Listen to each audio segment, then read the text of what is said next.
주님께서 속히 오시기를 소망합니다. 오늘 말씀의 제목은 각오와 행동의 차이입니다. 열심히 신앙서적 또 신학서적들을 읽고 신학자들이 아주 이것이 최고다 하면서 성경 해석을 잘 해놓은 이야기들, 책들을 읽고 우리가 기억해서 말로 표현한다 할지라도 그것이 하나님 앞에 살고 있는 삶으로 바로 연결된 것은 아닙니다. 성경을 우리가 많이 읽고 기억하고 이야기할 수 있을 만큼 뚜렷하게 알고 있다고 해서 그것이 곧바로 우리의 삶이 바로 연결되어져서 하나님 앞에서 부끄럽지 않게 서가는 최고의 신앙의 모습을 보여주는 이런 모습도 아닐 때가 많습니다. 우리들은 다른 성도들 또 믿음의 사람들의 간증을 들으면서 많은 감동이 되어집니다. 그래서 그 감동을 통해서 힘을 얻지만 그 감동이 곧바로 내 삶과 연결되어지지 못할 때도 많습니다. 요한복음 4장에 보면 사마리아 여인이 등장하고 그가 예수님을 만나고 나서 자기 동네에 쫓아가서 내가 그분을 만났다, 그리스도가 아니냐 하면서 동네 사람들에게 와보라 해서 그 동네 사람들이 다 예수님에게 와서 말씀을 듣게 되어집니다. 듣고 나니까 그냥 보내기가 너무 아쉬워서 우리 마을에 머무르면서 더 전해주십시오, 더 전해주십시오 해서 이틀을 더 유하게 되어집니다. 이틀 동안 예수님의 말씀을 듣고 동네 사람들이 여인에게 고백했던 말이 있습니다. 예수님이 구주인 것을 우리가 아는 것이 너 때문이 아니다. 자기들을 초대하면서 와보라고 말했던 그 여인을 향해서 우리가 예수 그리스도를 구주로 믿는 것은 너 때문이 아니고 우리가 친히 듣고 알아서 믿는다고 고백합니다.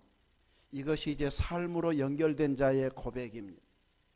일단은 누군가를 통해서 혹은 은혜가 되어져서 결단하고 행동으로 나아갔다가 나중에는 누구 때문이 아니고 이제는 주님 때문에 성령께서 나에게 감동 주셔서 하나님께서 역사해 주셔서 내가 이제 제대로 믿음 생활하고 있습니다 하고 고백하는 자리에까지 나아가야 제대로 된 믿음 위에 서 있는 모습이라고 할 수 있습니다. 물론 내가 온전히 서 있지 못한다 할지라도 많은 신앙서적을 읽으면 분명히 유익이 있습니다. 말씀을 보고 간증을 들으면 그만큼 들은 만큼 안 들은 자들보다는 훨씬 더 유익되게 역사가 되어집니다. 그런데 어떤 부분은 듣자마자 이 정도는 내가 바로 행할 수 있겠다고 행동으로 바로 옮겨지는 부분, 몰라서 안 했지 알기만 하면 바로 행동으로 옮겨지는 부분이 있고 어떤 부분은 답은 다 알고 있는데 실제로는 행동으로까지 잘 안 가는, 바뀌어지지 않는 이런 부분들도 있습니다. 그래서 우리들은 행동으로까지 바뀌어질 때 제대로 신앙의 열매가 맺혀지고 내 신앙이 온전히 서 있다고 할 수 있습니다. 예수님을 지적하고 공격했던 바리새인들, 서기관들, 대제사장들 지식적으로는 상당한 수준에 올라서 이제 지적하고 공격할 수 있었지만 그럼 본인들은 그 수준 위에 신앙이 서 있었는가 하면 그러지 못했습니다. 아는 것과 행동이 이렇게 다를 수 있음을 성경에서는 보여주고 있습니다. 그래서 우리 믿음의 사람들은 항상 넘어질까 조심해야 되고 내가 누구보다는 더 낫지 하는 그 마음이 이제 나로 하여금 넘어지게 할 수 있기 때문에 어느 한 부분은 더 나을지 몰라도 나도 부족합니다, 주님이 도와주셔야 됩니다, 힘 주셔야 됩니다 하면서 끊임없이 주님 의지하고 성령님의 도움을 구하는 자가 되어져야 꾸준한 믿음의 생활을 이어갈 수 있습니다. 예수님은 오늘 본문에서 베드로를 향해서 사탄이 너희를 밀가부르도 하려고 요구했다고 말합니다. 사탄이 제자들을, 베드로를 밀가부르듯 하려고 요구했으면 예수님이 혼내가지고 사탄이 이 역사 못하도록 쫓아버렸다. 좀 이래야 우리에게 은혜가 될 것 같은데, 예수님은 이 사탄을 요구했는데 내가 쫓아버렸다 이렇게 말하지 않아요. 오히려 예수님은 어떻게 말씀하고 있습니까? 32절에 그러나 내가 너를 위하여 뭐 했다고요? 내 믿음이 떨어지지 않기를 기도했다고 말합니다. 시험이 없어지도록, 사탄이 시험 못하도록 딱 막아버렸다, 쫓아버렸다 이렇게 말씀하지 않고 내 믿음이 떨어지지 않도록 내가 기도했다고 말합니다. 예수님이 기도했으면 보통 기도겠습니까? 그렇게 예수님이 기도했어도 베드로는 자기의 장단만큼 결단의 모습, 행동으로 보여주는 모습 보이지 못했습니다. 그렇지만 주님은 그것 때문에 너는 끝이야 이러면서 외면해 버리는 것이 아니고 돌이킨 후에 내 형제를 굳게 하라고 부탁합니다. 주님은 어떤 부분은 우리에게 시험이 못 오도록 미리 막아주시는 부분도 분명히 있습니다. 그러나 모든 시험을 다 막아주시기보다는 어느 일정 부분들은 우리의 믿음이 성장해서 스스로가 이 정도는 나 이길 수 있어 하고 딱 이길 수 있을 만큼 성장하기를 원하십니다. 새로운 직분을 맡고 나면 마귀의 공격이 훨씬 강하게 다가올 수 있습니다. 이 정도 시험은 나는 이길 수 있어 하면서 이겨버려야 되는데 벌써 주일날 안 보이는 분들이 있습니다. 뭔가 물어보면 다 이유가 있고 그럴만 하겠네요 하는 이유가 분명히 있을 것입니다. 그러나 그것이 사탄이 밀가부르듯 하려고 요구하는 그 상황에서 넘어진 것이었다면 내세울 만한 핑계, 이유는 되지 못할 것입니다. 우리는 그럼에도 불구하고 이 예배의 자리에 나왔습니다.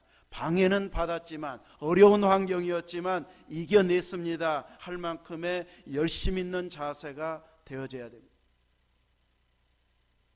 어떤 부분은 어떤 분은 아파서 못 왔는데 나중에 보면은 그날 보면은 일은 하고 있는 경우가 있습니다. 우리는 더 예배를 사모하면서 시험에 넘어지지 않게 우리의 믿음이 굳게 서도록, 떨어지지 않도록 끊임없이 구하고 그리고 주신 믿음을 활용해서 이겨내는 이런 자리에 나아가야 할 것입니다. 주님은 우리의 믿음이 떨어지지 않도록 기도해 주시고 있습니다. 베드로만을 위해서가 아닌 우리를 위해서도 여전히 지금도 기도하고 계십니다. 근데 우리들이 약하면 넘어지게 됩니다. 그래서 히브리서는 우리가 죄와 싸울 때에는 언제까지 어떠하기까지 싸워야 된다고 말합니까? 피 흘리기까지. 우리는 죄와 싸울 때 피 흘리기까지 싸우기 전에 포기해버리고 이번에는 어쩔 수 없지 해버리는 경우가 많습니다. 어쩌면 베드로가 이 말을 듣고 자존심이 상했을지도 모릅니다. 주님, 나 너무 약하게 보는 것 아니야? 내가 그 정도로 넘어질 사람 아닌데. 그러다 보니까 자기가 얼마나 강한 자인지, 주님 앞에 충성된 자인지를 고백하고 있습니다. 33절에 그가 말하되, 베드로가 말하되, 주여, 내가 주와 함께 어디에도 오게도, 그리고 어디까지요? 죽는 데에도 가기를 각오했나이다. 베드로가 주님 앞에서, 내가 주님 앞에서 이렇게 밀가부르듯 하려고 당할 연약한 자, 쭉정이가 결코 아닙니다. 나는 내 믿음을 충분하게 갖추어서 주님을 위해서라면 주와 함께 오게도 갈 수 있고 죽는 데에도 가기를 나는 이미 각오한 자입니다. 이렇게 자신의 각오를 주님 앞에 단호한 모습으로 보여주고 있습니다. 근데 우리가 성경을 통해서 알듯이 베드로가 했던 이 장담은 누가복음 한 마지막 장이나 가서 예수님 부인했습니까? 한 장도 넘어가도 못해요.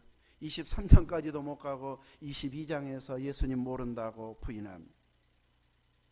3번이나 주님이 말씀한 대로 다 굴기 전에 3번 부인하는 그 모습을 보여버립니다. 그렇다면 베드로가 저는 주님과 함께 오게도 또 죽는 데에도 가기를 각오했습니다 했던 그 각오와 결단, 장담이 가짜로 한 말이었을까요? 예수님, 내 속마음은, 내 겉으로는 내가 제일 높은 자리에 앉아야 되니까, 주의 우편에 앉아야 되니까 내가 모든 사람 보는 데서는 장담하지만 속으로는 나 오게는 안 갈 거예요. 죽는 데는 안 갈 거예요. 이렇게 속으로 대답하면서 그 겉으로는 주와 함께 오게도 죽는 데에도 가기를 각오했습니다. 이렇게 표현했을까요? 그렇게는 아니었다고 봅니다. 그가 각오하고 장담하고 결단했던 모습은 진실이었을 것입니다. 자기는 그렇게 할 수 있을 것으로 충분하게 여겨졌고 믿었을 것입니다. 그는 주님과 함께라면 오게도 갈 각오가 되어 있었고, 더 나아가서는 죽는다면 죽는 자리에도 나는 뿌리치지 않으리라 하면서 죽을 각오까지 한 자였습니다. 그런데 상황이 바뀌어져 버렸습니다. 예수님이 귀신을 쫓아내고 있는 상황이 아니었고, 죽은 자를 살리는 장면도 아니었고, 기적을 일으키면서 자기들이 그 기적을 보여주면서 다니던 때와 같으면 얼마든지 그 기적과 함께 주님을 따르기 위해서 오게도 죽는데도 갈 수 있는 그런 열정을 보일 수 있었을 터인데, 그런 환경이 아닌 예수님이 군인들에 의해 잡혀가 버렸습니다. 신문을 받고 있습니다. 장담한 대로 도망은 안 갔지만 멀찍이서 따라가다가 불쬐고 있다가 사람들의 질문에, 여종의 질문에 자기는 그 제자가 아니다고 말해버립니다. 함께한 자가 아니다, 갈릴리 사람도 아니다고 부인해버렸는데, 그때 또 때 맞춰서 닭이 울고 예수님이 자기를 쳐다봅니다. 그래서 밖에 나가서 통곡하게 되어지는 이런 모습을 보이게 됩니다. 분명히 진심으로 각오했고 결단했고 장담을 했는데, 그의 믿음은 자기가 각오한 대로 미치지 못하는, 각오한 만큼의 신앙의 길을 가지 못한 연약한 모습을 보이고 있습니다. 오늘 우리는 이 시점에서 내 믿음의 현주소가 어디일지를 점검해야 할 것입니다. 여러분의 믿음은 어느 수준이라고 생각하십니까? 우리들은 다른 사람의 연약한 모습을 보면서 저 정도밖에 안 돼 하고 판단할 때가 있습니다. 그 판단이 결코 틀린 판단은 아닐 것입니다. 분명히 연약하고 넘어지고 부끄러움을 끼치는 다른 사람을 향해서 저건 아니다고 판단한 내 판단이 틀린 것은 결코 아니었을 것입니다. 그러나 중요한 것은 내가 저 사람 믿음도 없고 행동도 형편없고 말이나 행동 보면은 영 신앙 수준이 아니네 하고 판단하는 내가 그 수준, 높은 수준에서 내려다보고 있는 내 믿음은 훨씬 수준 높은 것으로 생각하고 있다면 그것 또한 착각임을 알아야 할 것입니다. 다른 사람의 연약한 모습을 보면서 나는 저 정도는 아닌데, 내 믿음은 훨씬 더 높다고 생각하고 있지는 않는지, 이 시간에 우리의 믿음의 현주소를 점검해 봐야 할 것입니다. 베드로도 자기 자신이 그렇게 나약하게 부인하고 넘어질 줄 생각이나 했겠습니까? 우리들은 내가 장담하고 내 머리 수준으로 생각하고 있는 그 부분이 다른 사람을 판단할 만큼 나는 똑똑하고 높은 수준에 올라가 있는 신앙 수준으로 생각해서는 결코 안 된다는 것이죠. 내가 다른 사람의 약한 모습을 보면서 비판하고 있을 때 나는 그 사람의 신앙보다는 훨씬 수준이 있다고 생각할지 모르지만, 내가 지적하는 그 부분만 그 사람보다 낫지 다른 부분은 또 더 약한 부분도 분명히 있을 것입니다. 내 기준이 아닌 주님의 기준으로, 말씀의 기준으로 보면 그러하다는 것이죠. 그래서 우리들은 내 믿음의 수준을 높여놓고 다른 사람을 평가하고 또 지적하는 이런 자가 아니고, 그들의 모습을 보면서 나는 어떤지 나 자신을 돌아보고 점검하는 겸손한 자세를 갖추어야 할 것입니다. 베드로도 얼마든지 그런 변명을 할 수 있을 것입니다. 예수님은 잡혀갔지, 군인들에 의해서 분위기가 싸늘해졌지, 두려운 공포 분위기지, 그런 상황에서 내가 예수님의 제자다, 예수님의 편이라고 말하면 내가 큰 불이익을 당할 것 같아서 속으로까지 예수님 부인한 것은 아니고, 그 상황만 피해 보려고 내가 모른다고 했지, 속 중심은 나 예수님 모른다고는 안 했다, 어쩔 수 없는 상황이었다, 이렇게 변명할 수도 있을 것입니다. 그런데 주님은 그런 베드로의 대답과 행동을 지적하면서 네가 3번 나를 모른다고 부인하리라, 예수님을 모른다고 부인한 자로 지명하고 있습니다. 나는 어쩔 수 없이 그 상황을 피하기 위해서, 실제 속마음은 아니지만 어쩔 수 없이 거짓말했고 어쩔 수 없이 핑계를 댔고, 그래도 더 잘해보려고 그랬는데 하고 핑계를 댈 수 있겠지만, 주님은 너는 나를 부인했다, 모른다고 3번 부인했다고 명확하게 판단해버립니다.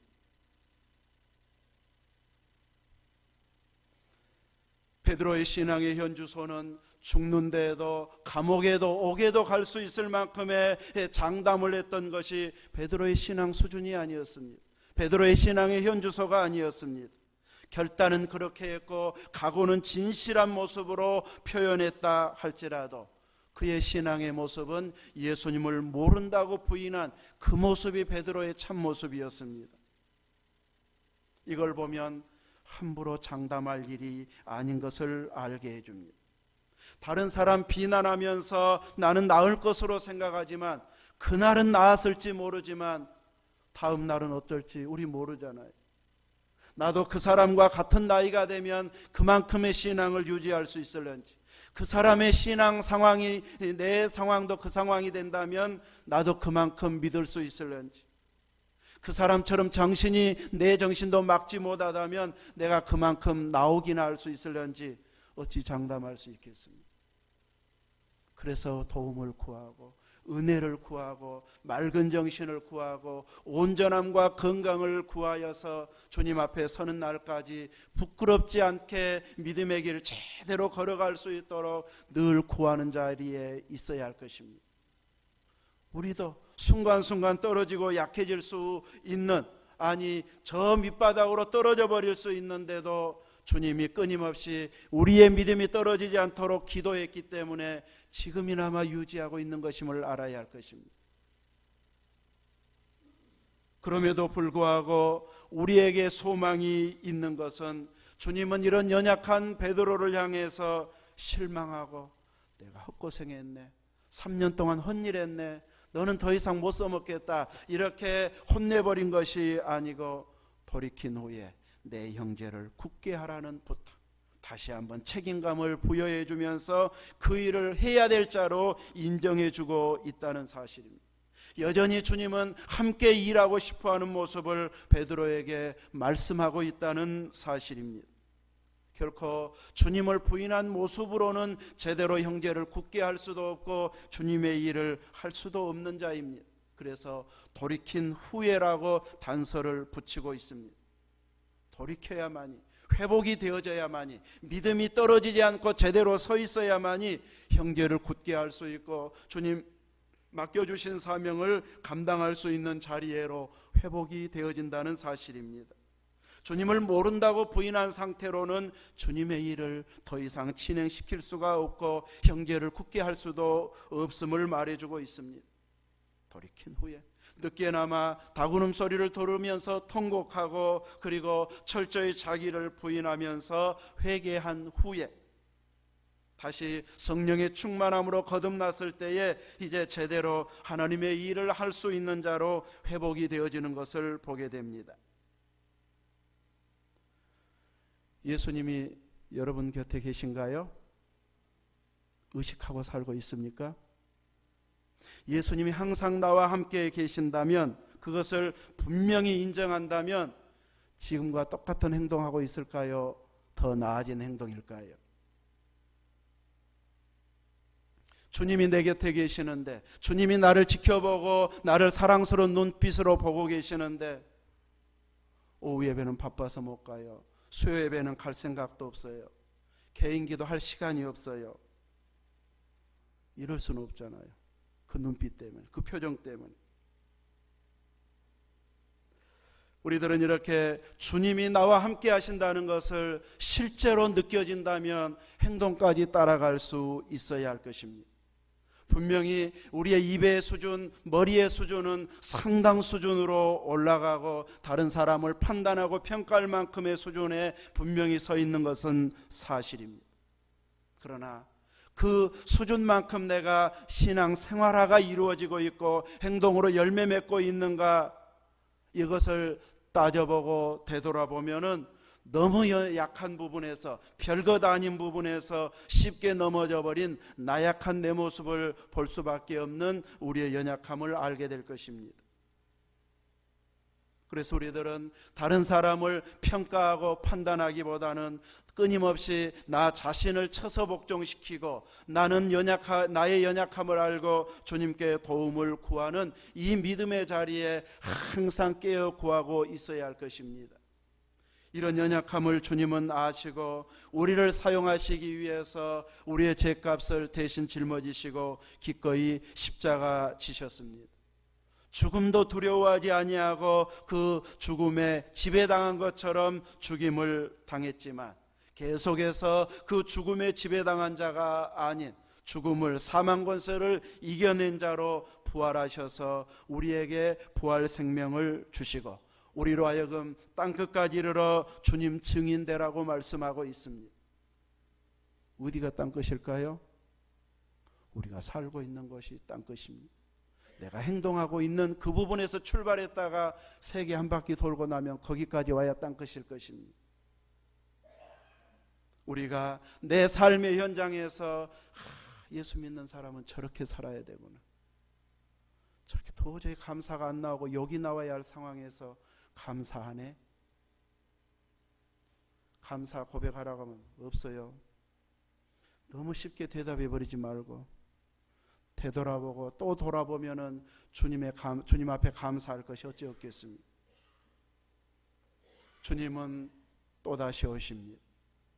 우리는 십자가의 고난주간이라고 해서 그냥 이 굶고 슬퍼하고 애통해하는 그 한 부분에만 머물러 있는 자가 아니고 주님의 고난과 부활 그리고 다시 오실 재림까지 계속 우리의 삶과 연결시키면서 다시 오실 주님 앞에 부끄럽지 않게 매 순간 매일마다 깨어있는 그 믿음으로 살아가야만이 믿음이 떨어지지 않게 될 것입니다. 우리에게 믿음이 떨어지지 않도록 주님은 자신의 살과 피를 주셔서 우리로 성찬에 참여하게 해주고 있습니다. 고린도 교회에서는 함부로 성찬에 참여했다가 병에 걸리기도 하고 죽기도 하는 이런 결과들이 나타났습니다.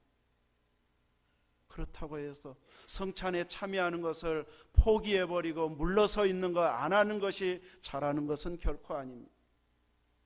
때로 아플지라도, 때로 힘들어질지라도 기어이 나는 성찬에 빠지고 싶지 않습니다. 주님의 몸입니다, 나도 지체입니다 하면서 기어이 동참해서 회복하고 회개해서 변함없이 그 주님의 몸에 참여하는 자로 기쁨을 맛보는 것이 진정한 믿음임을 알고 끊임없이 그 성찬의 자리에 내가 동참하는 자로 서 있어야 할 것입니다. 우리의 약함 때문에 주님은 실망하고 우리를 밀어내버리는 것이 아니고 돌이킨 후에 내 일을 같이 하자, 네가 해줬으면 좋겠다, 네가 여기에서 앞장서서 했으면 좋겠다, 여러분을 향해서 계속 호소하고 있습니다. 그 주님의 부르심에 아멘하고 따라가면서 이제 각오와 행동이 차이가 있는데 점점 그 차이가 줄어들어서 내가 고백한 대로 변함없이 믿음이 행동으로 옮겨져서 열매가 풍성해진, 내 믿음의 수준이 높은 줄 알았는데 낮아졌고, 그 낮아진 것으로 알고 끊임없이 주님께 도움을 구했더니 어느 순간 주님이 우리를 높여주시는 그런 은혜를 경험하는 행동이 계속해서 믿음의 사람으로서 본이 될 만한 아름다운 모습이 되어질 수 있기를 주의 이름으로 축원합니다. 아멘. 기도하겠습니다. 거룩하신 하나님, 오늘 주의 이름으로 나와 은혜를 사모하게 해주셔서 감사합니다. 우리의 각오와 결단이 내 순간의 감정이 아닌 성령의 도우심의 결단이 되어져서 내가 내 힘으로는 도저히 이룰 수 없는 일을 하나님께서 이렇게 도와주셔서 이루었습니다 하는 고백이 끊임없이 나오는 믿음 되게 해 주옵소서. 예수님 이름으로 기도하옵나이다. 아멘.